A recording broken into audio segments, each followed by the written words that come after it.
Kaushal, will you please confirm that you see the recording on? Yes, ma'am. Start recording. And the slides are visible correctly, right? Okay. Yeah, yes, ma'am. Thank you. Okay. So, welcome all, and let's recap what we did in the last class.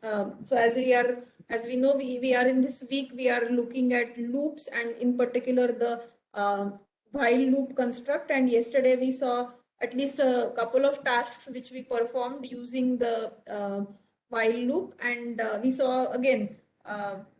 We saw that what kind of a loop invariant is maintained in the simple min program that we had written down.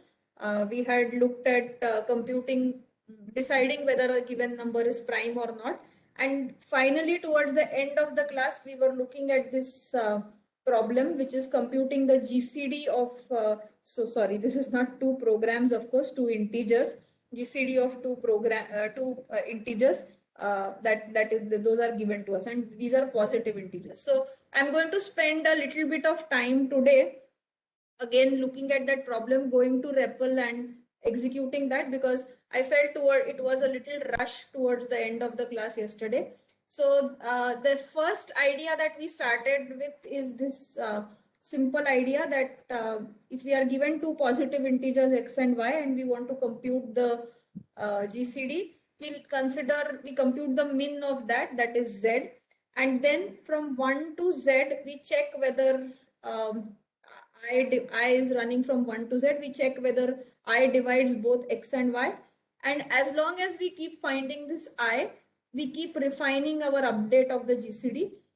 When we hit z, we have exhausted all the things that we could have tested out, and therefore whatever is our I at that stage, we will output that as our current estimate of GCD. So this is a correct algorithm or correct idea, and we could have written this down from z to 1. We said that if you write it down from z to 1, you must break the first time you get the divisor, and that will turn out to be better in some of the cases, but not all, as we will see in the large inputs that we were testing in the last class.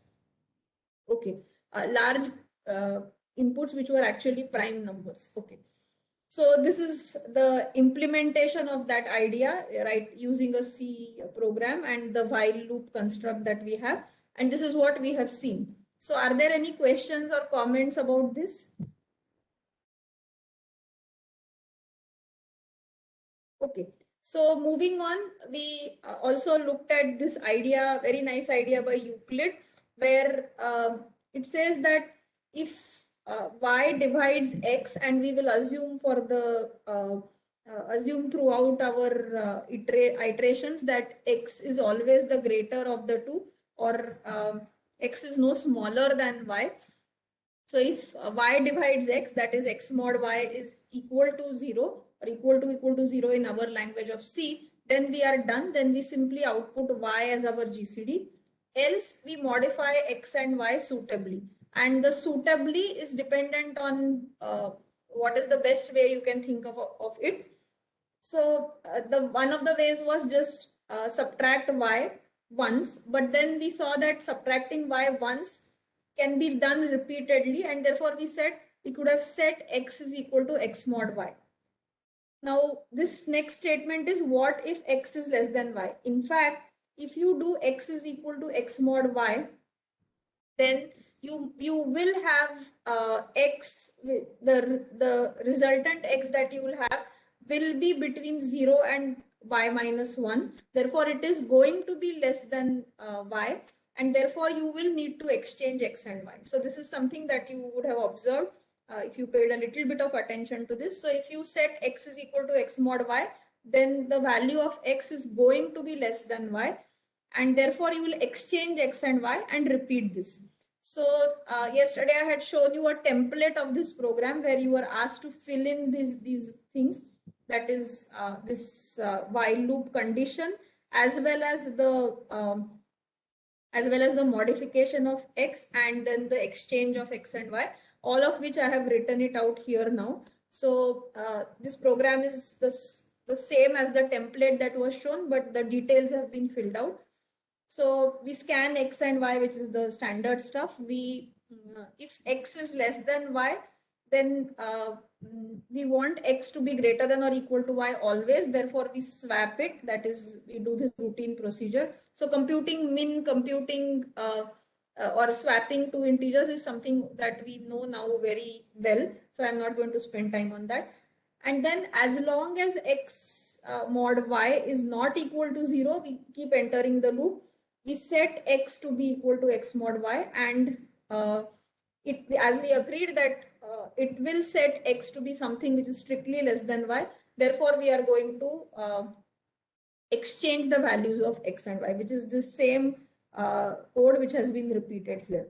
And at the end of this, you know that Y contains the GCD because you have exited the while loop, because X mod Y is equal to 0. And therefore, you know that the GCD is contained in Y, therefore you just output Y. So this is the program that you would have possibly attempted to fill in. This is not the only correct way. There are other ways to do this, but yeah, this is one of the ways which is just implementing this idea that has been written on this slide. So are there questions here? Can you just go to the previous slide once more? Previous slide? Yes. So do you mean this one or the next one? No, on the slide which has the program. Sure. Okay. Yeah, sorry. Yeah, this one. Okay. Okay, thank you. Yeah.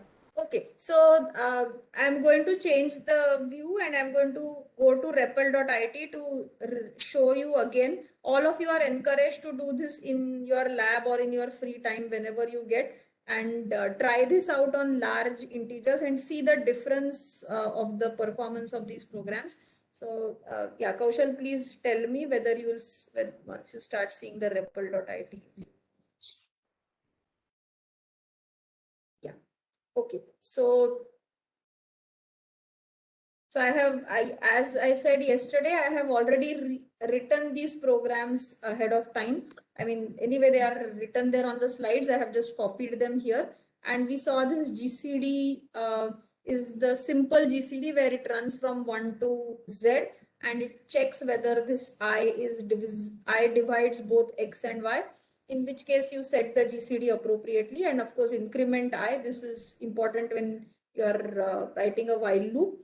And the way we compiled this program is we said, just to make sure that we have two executables ready, we'll say GCC, which is the compiler, GCD1.c minus O. I hope you are all familiar with this, GCD1, which is the executable that is created. This is the first program. Now there is one executable or one executable which allows us to compute the GCD. There is also another this is the executable that I have typed out. So therefore you see this garbage here. But there is GCD2.c, which is what we have seen as the program, which is Euclid's idea. And this is the program that I have again typed it out. I'll just compile it as GCC GCD1 GCD2.c minus O GCD2, right? And so again, there is this standard error. I can change that, but doesn't matter. So now you have two executables, GCD1 and GCD2, and we want to check out how they perform. In fact, we did that in the last class. I just want to repeat this. If you do the performance of this, or if you check out on small numbers, they will behave just the same, so you can't see them. So what I have done is I have taken two large inputs, which I have stored them in this file, which is called GCD inputs.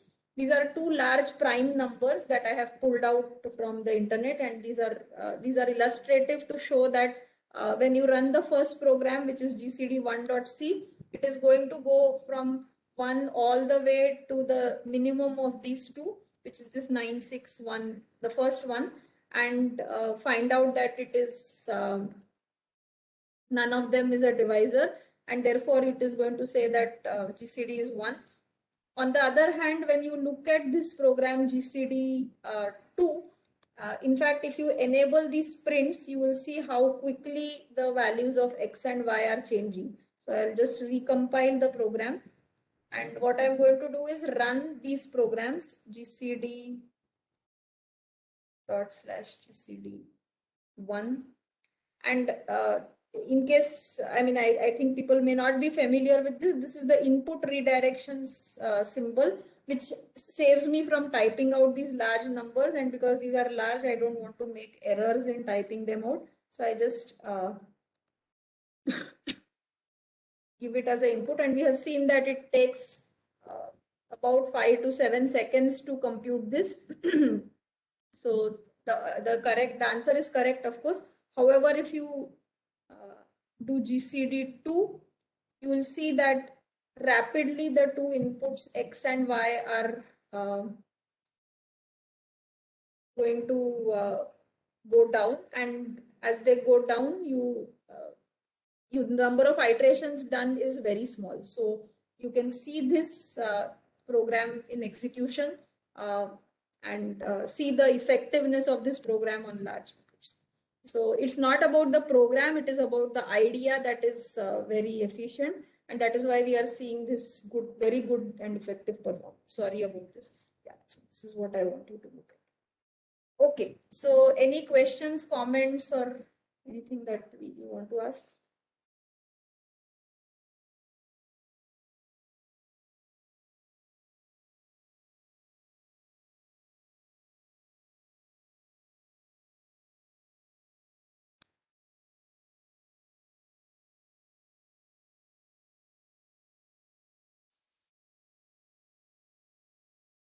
Okay, so the class is again unusually very silent. I hope everybody is with the class, and okay. Can you show So us two numbers once again? sorry, I can't hear you. Can you show those two prime numbers once again? The two prime numbers. Yeah, sure. I can show the two prime numbers. I can also put them on the slide if you want them to be given. That is, you can take any two large prime numbers. I mean, as long as they are large enough, you will see this behavior. Doesn't matter. These primes are not very special. It's just any two large primes.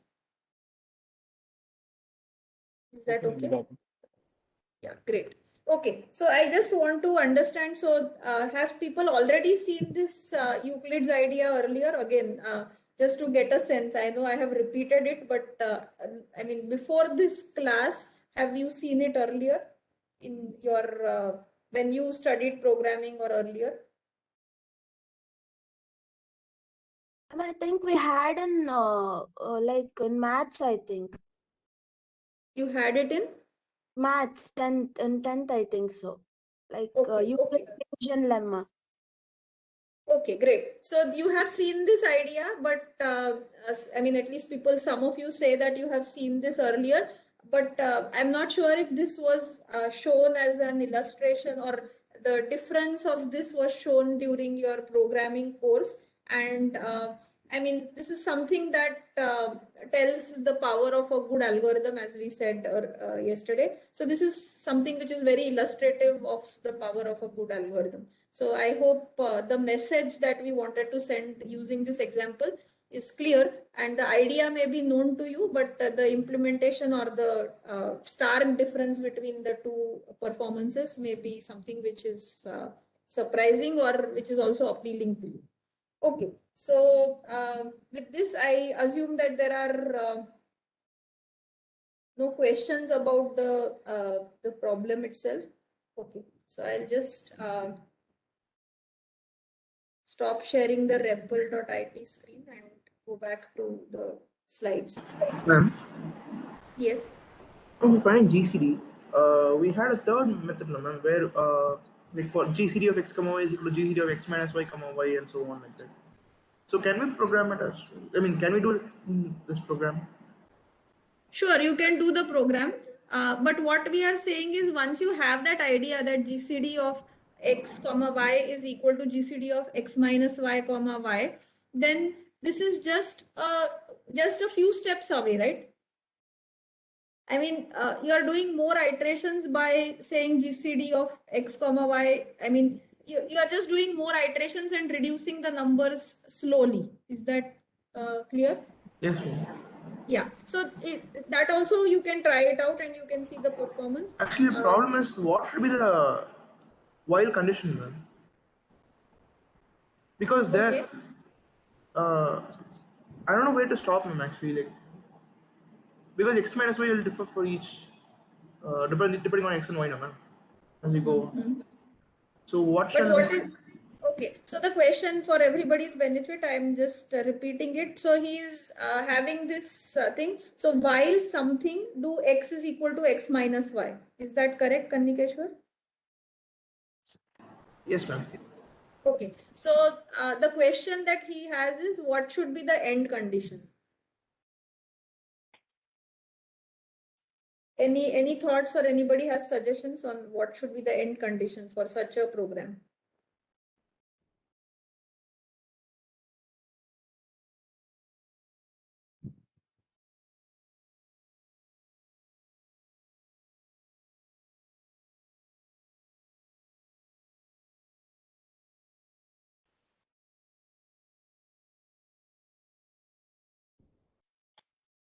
Okay, I see two answers, but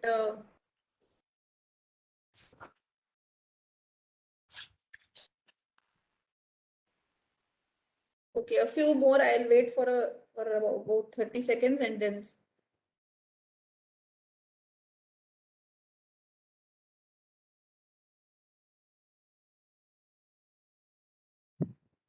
Okay.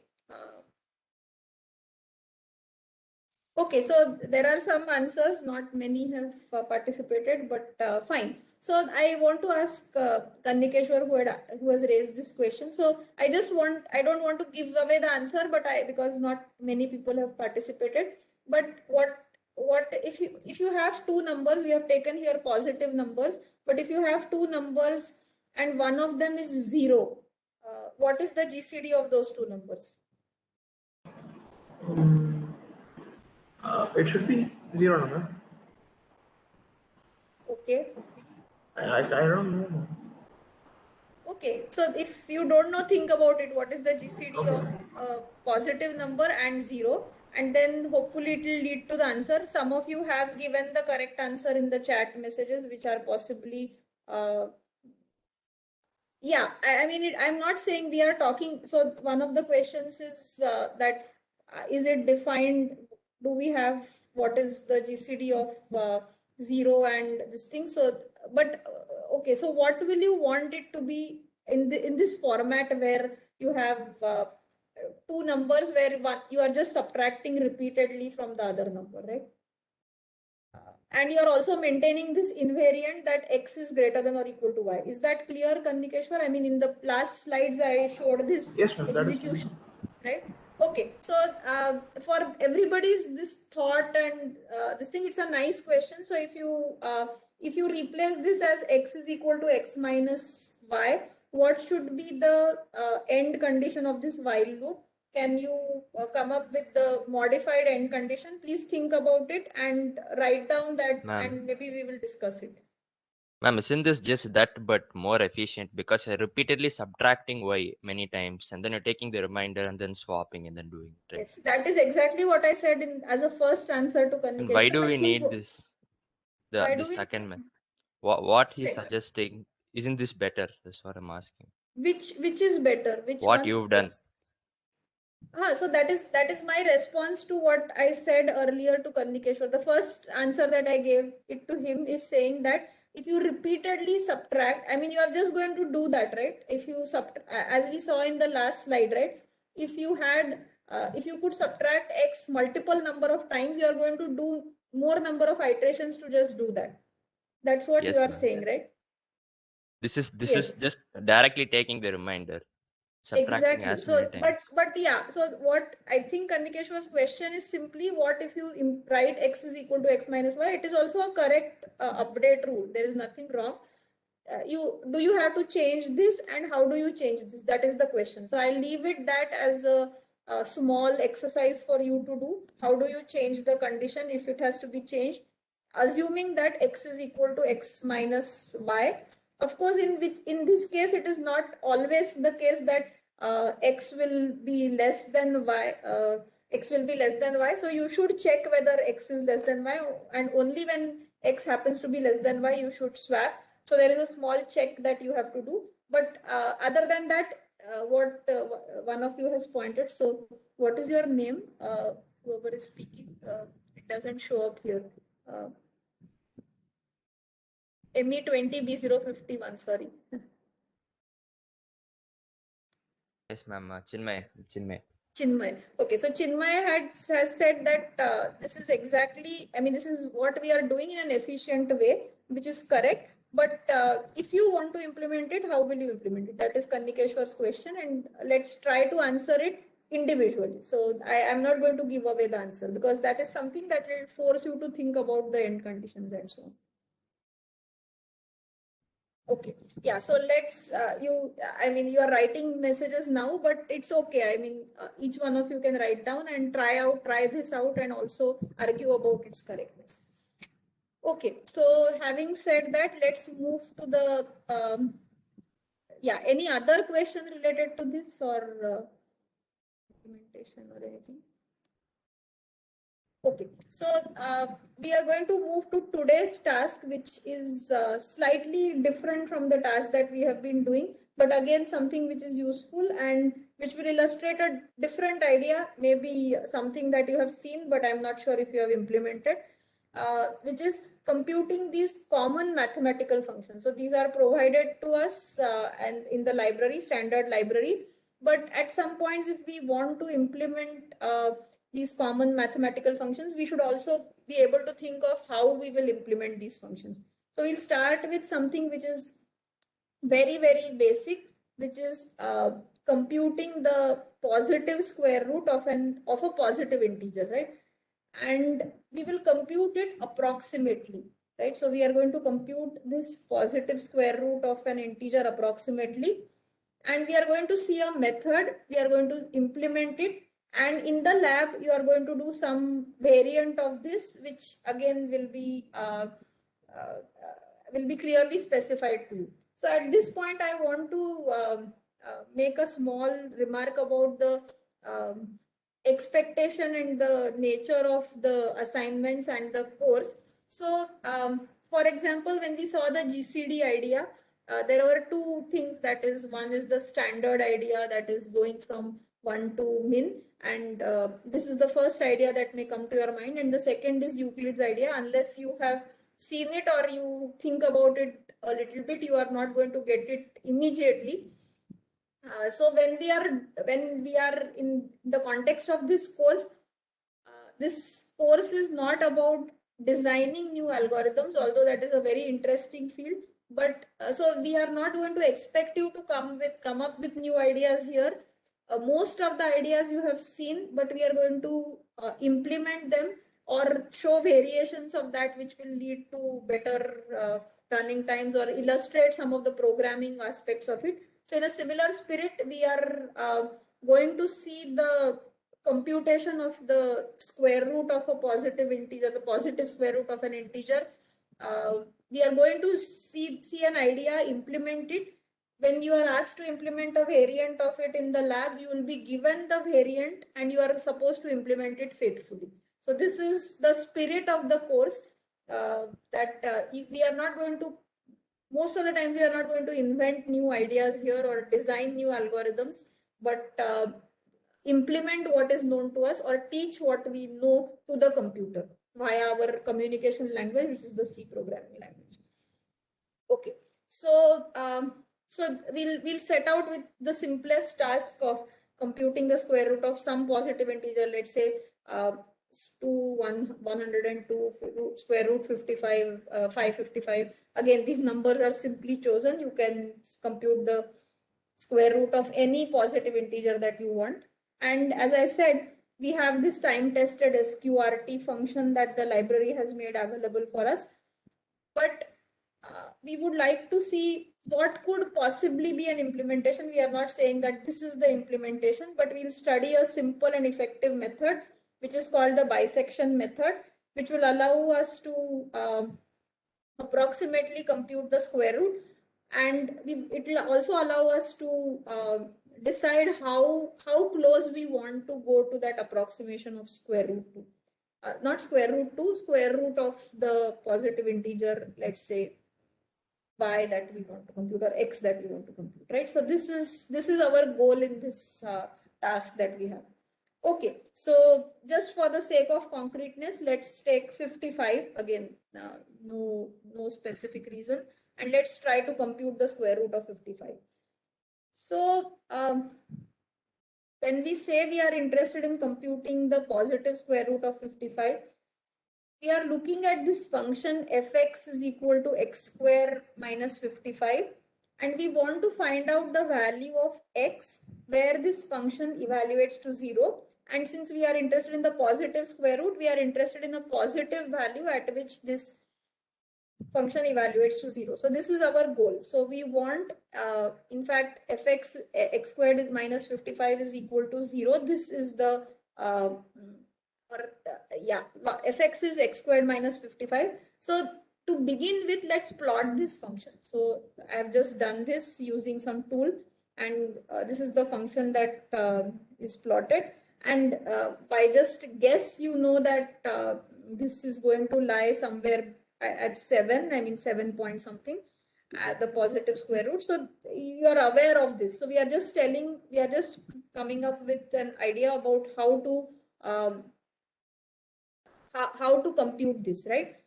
Okay, so so let's say we start with some initial guess and ask, is 1 the value at which it evaluates to 0, right? So let's say we ask this. In fact, if you compute f of 1, we know that it evaluates to something which is negative. Okay, so 1 is somewhere here. So is my pointer visible, whatever I am doing? Can Kaushal or somebody say? Yes, ma'am. Yeah, so I mean the ranges are given, so I hope you see that this is 10, 20 and so on. So 1 is somewhere here, the value is negative, and so f of 1 is negative. Now let's choose another guess, or so since it is negative, and so we are going to increase our guess, and let's say we overestimate it, and we actually try to find out a value for which it is positive. Let's say we guess 25. Is 25 the square root of this thing? Again, this may seem again very simplistic, but we want to illustrate this idea of this bisection method. So let's say we guess it to be 25, we compute f of 25 and it happens to be positive. Then since the function is continuous, it must be 0 in between these two values, 1 and 25. So we need to navigate this range, which is 1 somewhere here and 25 which is somewhere here, and we want to compute this compute a possible value. How should we select this select the third one? So we want to refine our guess, right? So we want to refine it. A good way to refine it is possibly select something which is in between x and the left endpoint and the right endpoint. So we compute a refined guess, which could have been something else, but we just take the midpoint, and that is why the name comes the bisection method. So now we have 3 values. One which was the initial value, which is 1. The second value, which is this 25 that we had guessed. These are the 2 initial guesses, and then we have a third. So what is the property of these 2 guesses? The two guesses are such that for XL, f of XL evaluates to a negative value. F of XR evaluates to a positive value. These are the two different guesses that we have done. Again, we have called them left and right just as indicative, but these are 2 guesses that we started with. Now, of course, if we are very lucky and if we had guessed something which is the exact square root, these are, of course, this could have been double, fractional values, and you could have gotten very, very close to zero, either positive or negative, but you could have gotten very, very close to zero, in which case we can stop. But at this moment, our guesses are very far away from what is the square root. So therefore, we guess a third, or we compute a third value, which is the mid of these two, that is XL and XR. And then what should we do? So once we have these three values, XL, XR, and XM, which are the three values, what is the thing that we can do to further refine this process? So in the pictorial sense, you have this, there is XR, which is somewhere here. So this is 10, 20, 25. And the mid value is, of course, going to come on the right hand side. So now what should you do with these three values? How should you refine it? So can people write down?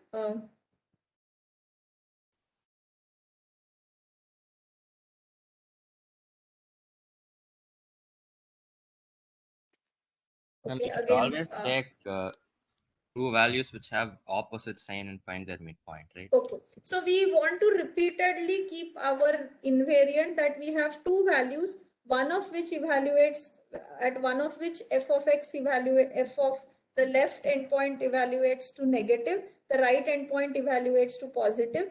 And since we have initially we had XL here as 1, XR here as 25, we now want to change one of them. So what do we want to do? We want to close this gap as much as possible. We started here where the left endpoint was possibly much closer than the right endpoint. We are now going to try to close this gap. Our midpoint happens to be on the right side, so we are going to change our XR and ensure this invariant that XL and XR lie on two sides of that function, that is XL evaluates to negative, f of XL evaluates to negative, f of XR evaluates to positive, and keep doing this, right? So this is exactly what is the template of our algorithm. We start with two initial values, XL and XR, take the mid, and okay, so again, if XL, f of XL or f of XR happens to be 0 or very, very close to 0, you are done, because anyway we are computing it approximately. So you are going to take the, so if that happens to be very, very close to 0, you just return that as your output. If not, you take the midpoint of that, which is XM, which is XL plus XR by 2. You compute the value of the function at XM and pick the two of the three values which are closest and have opposite signs for f of x, right? So this is something that many of you have answered in the chat. So depending on what is the sign of f of xm, you are going to either change XL or XR and narrow this gap that is there for the two extreme guesses or two guesses that we have made, XL and XR. And how long should you do this? How long depends on how close you want it to be how close you want it to be the value. Anyway, it's an approximate this thing. So that as long as they are close enough, that is XL minus XR is greater than some error epsilon that you are willing to tolerate, right? So if it is still greater, you keep continuing and refining this guesses and updating your XL or XR based on the midpoint of the two values that you have found out, right? So this kind of methods are called as iterative methods, and it is related to the iterations that we are doing of our loop in either the for loop or the while loop. But this is again something which is conveniently done using the while loop itself. So what I have done is I have defined again this program is very specific to compute the square root of 55 alone. And why is it 55? Because I have not taken any input from the user. I have just taken this 55 and hard coded it here. So I initialize XL to be 1 and XR to be 25 as I have mentioned, but these two can be taken as initial guesses from the user. Again, the user may give initial guesses which are not valid. Why are they not valid? Because possibly both of them lie on the right side or both of them lie on the left side, in which case we are not going to use them. So we ask the user to give guesses which are of this nature, where f of xl evaluates to negative, f of xr evaluates to positive, and also an input epsilon. In fact, again, I have hard coded this epsilon here, which is 0.001, but the input epsilon which the user is willing to tolerate, right? This is the error that the user is willing to tolerate. And as long as xr minus xl is greater than or equal to epsilon, as long as this is true, you are going to keep refining your guesses. And this is exactly what we said in the previous slide. xm, that is the midpoint, is computed. If the function value evaluates to positive, then you are going to change the estimate for xr, else you are going to change the estimate for xl. And when you have exited out of this while loop, you have that the error between these two is less than or is strictly less than epsilon, in which case you return either one of them, the xl or xr, as your guess or the approximate value for the square root of the input value that was given to you. So this is a hard coded program for the square root of 55, but you can of course change it to take inputs from the user. The inputs are going to be for what constant you want to find the square root, what are the two initial guesses, and what is the error that you are willing to tolerate. So once you change all of that to be input from the user, you are going to write a small program which will approximately compute the square root, positive square root of a positive integer. Okay, so any questions or comments here?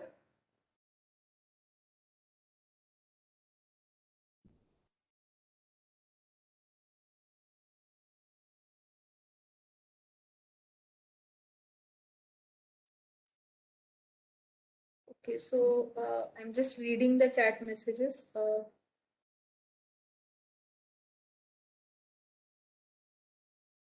Yeah, so the first one I think is, are you taking these two guesses randomly? So as I said, I took them arbitrarily, not randomly, arbitrarily, but in general, you are going to ask the user to give the guesses.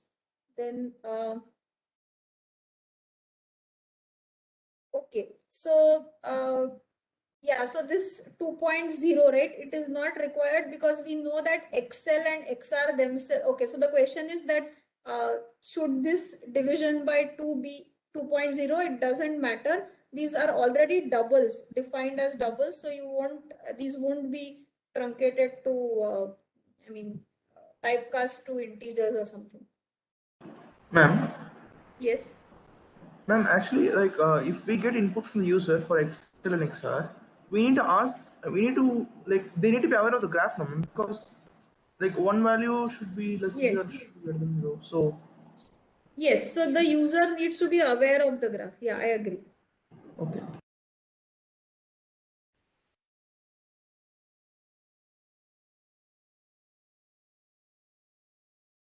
Okay, so we can take XL equal to 0 and XR is equal to input plus 1. So what is input?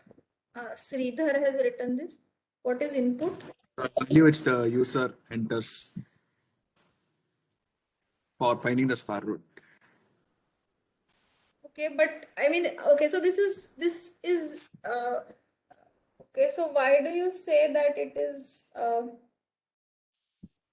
okay, 0 is fine, or and input plus 1? Sorry, what is input? I missed it. I mean, the value which the user enters for finding the square root. 55, is it? Yes. In this case, 55, right? Yes.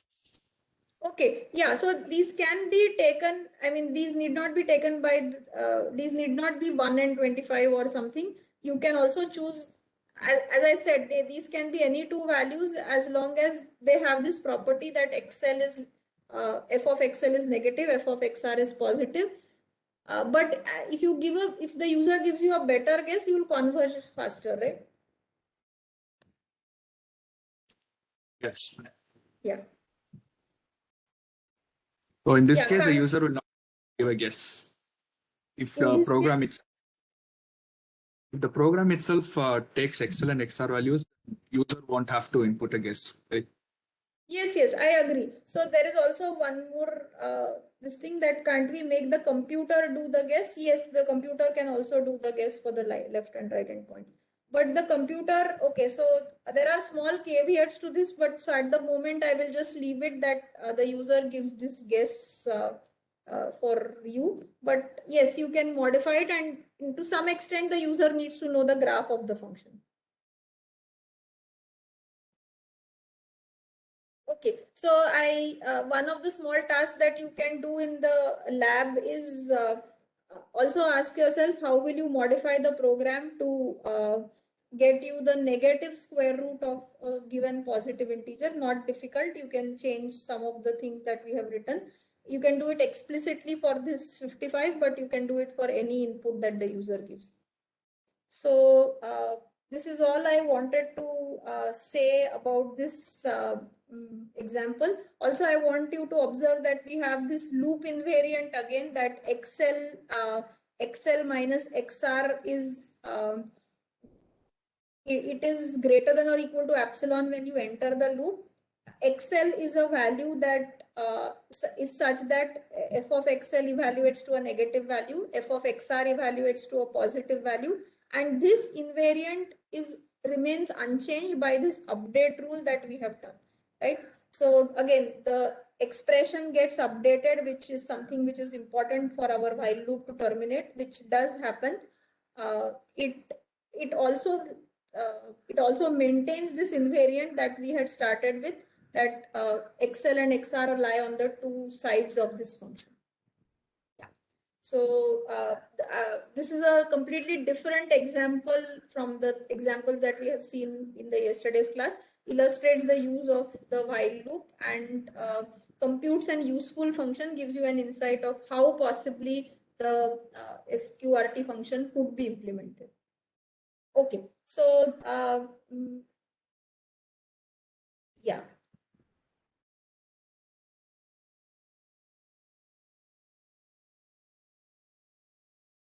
Okay, so there are some questions. I'll answer them, but for the moment I'm just going to stop the recording. I'm done with the class, and I just want to, okay.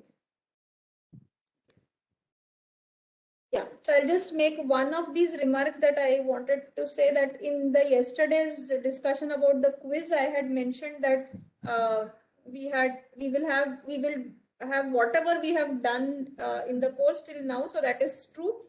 We did not study this thing about, or we did not look at this construct of continue that is used to again modify control flow in the while loop or in any of the loops. So that is something that is not expected, or that is not in the syllabus of quiz 1. But whatever we have done till today will be a part of quiz 1. Again, I repeat that you are not expected to know these methods or bisection method or something. That is not the goal, but you should understand the underlying implementation aspects of it, how it is implemented, and you should be able to read code or implement it if you are given such a code. Okay, so yeah, that's all for today. We'll meet in the afternoon at 2:30 if we for the lab, right? Okay.